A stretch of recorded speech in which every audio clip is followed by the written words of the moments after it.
started last Wednesday night at the pajama party working on a project that is my new Cool2Jewel style resin stones.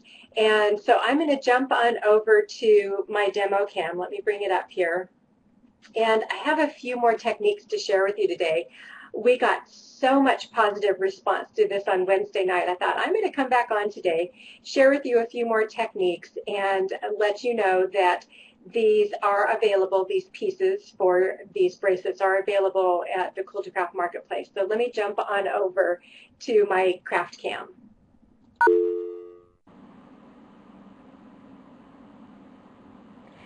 So these are the Cool2Jewel resin pieces that come unfinished, and this is an example of what I was working on Wednesday night. So if you are new to stamping or if you are an experienced stamper, this is a great project to create bracelets. I really like these for bracelets because they are pre-drilled, and so you can make pendants. I happen to like to wear my pendants in this orientation, but they're drilled to wear this way, so you do have to use some head pins, and it's possible, but they're perfect for these bracelets. So what I want to do today is take a moment and show you again how you stamp on these and a few of the techniques of creating on these resin pieces. Now, I learned this technique with Ancient Page ink, and I'm sure that there are other inks that you can use, but I have a whole collection of these inks in all sorts of colors at my sister Candace's studio. And so these are dye inks, and you will need to test out whatever inks you have if you don't have Ancient Page or if you don't have dye inks.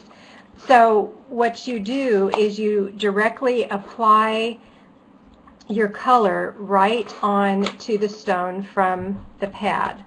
So you just give it a few dabs and color it. I had meant to come to the show today with the exact colors that I had used on my sample, but I see that I don't have my orange today, so we're going to do one in leaf green and primrose are the colors that I'm using. So that's how easy it is to apply the color onto these resin pieces. But here's the key, and this came up the other night in the pajama party, is a lot of people who had seen this technique before didn't realize you need to heat set these. And I usually work on just a plain ceramic tile to heat set, but I didn't bring it, and so we get a fish tile. So I'm just going to use the corner of this today, and that's the little fish tail. So you do want to use an embossing heat tool. There are many different brands of these embossing tools that are available in your craft stores. So if you have one already in your craft stash, go ahead and use that. And you just heat set that ink.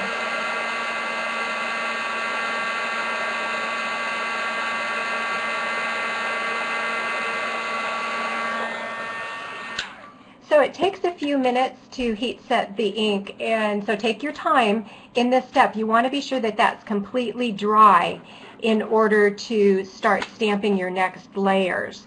And you'll see that it goes from a sheen, let's see if we see any sheen on this, to more of a matte finish, and that's when you know that your piece that has that ink is completely set. So make sure that you take the time to heat emboss all of your stones. You want to color the sides also, and I wait to color the back, and I'll show you that in just a moment, but you can color the top and all four sides with your ink. So once each of those pieces are heat set, then you can stamp your design on the top. And again, I'm using the Ancient Page dye ink. This color is coal black to put the design onto my Cool2Jewel shape. This was also a question that came up on Wednesday night, is do you stamp on top of them or do you lay them down in the stamp pad? I like to have control of where my design's going to go, so I always place them down onto my stamp pad. And that's how easy it is to stamp your piece. Just to let you know, I do sell these pieces at shop.cool2craft.com, and I have them for sale individually or in sets of 4. So there are just the plain resin shapes. So once you've overstamped like this, what you need to do again is heat set this. So every time you're adding your ink, be sure that you heat set. So here's what's cool about this. This is the bracelet that I created. And what I love about this is you can create a completely different design on the back side. Now the only thing you need to have in common on the front and the back is the side color. So you can see I did a completely different design on the back. So I have a reversible bracelet. Isn't that the coolest? So what I did on this effect is I took my colors that of course I'm normally using to create the background color of my design, and I just started layering them. And the price of these resin pieces is really reasonable, but then when you start taking a look that you can get 2 bracelets in one, it's great. So that is how I started creating this effect, which I like, just a watercolor look on the other side. So pretty cool, isn't it? And then what I do, you'll notice that there's a really shiny finish on top of these. So I use my Sakura 3D crystal lacquer, and I noticed somebody was talking about this earlier in the chat room. Apparently I don't have this listed at shop.cool2craft.com yet, so I will get that listed this afternoon. And the way that this is used, once you have heat set completely your pieces, and I wanted to line these up because I want you to see actually the difference in these. Once you've heat set these, then you can put your color on, or your Sakura 3D glaze on. Before I get to that, I wanted to show you that sometimes people, of course, are intimidated with these type of projects because maybe you don't stamp, or you think, oh, what if I make a mistake, what happens? Here's what I wanted the piece to look like, which is the really bright colors. This piece started that way, but when I stamped it, I used a different stamp and it was way too dark. So before I heat set it, I took a wet wipe and I wiped away all of the wet ink that I could. And you can see it just darkened the primrose a little bit and darkened the orange. So I was able to overstamp, but I have a little bit different color that just got shaded a little bit. So that's possible. So to add your glossy finish to this, you just use your Sakura glaze and you line it up on the outside of your piece first, and then you fill in. So it's very easy to add a glaze finish to the top. There are other glazes and glossy finishes that I have used. This one is my favorite, but if you have a favorite that you work with, go ahead and use that. So you're going to need to let this set to dry overnight, undisturbed, completely undisturbed overnight. I see there's one little spot that I missed. And then, Candace, I see that you had a question on that do I glaze the sides? What I do is once the top is completely dried, I just dip my finger into the glaze and then run my finger along the outside edges. You don't need a thick edge on the outside.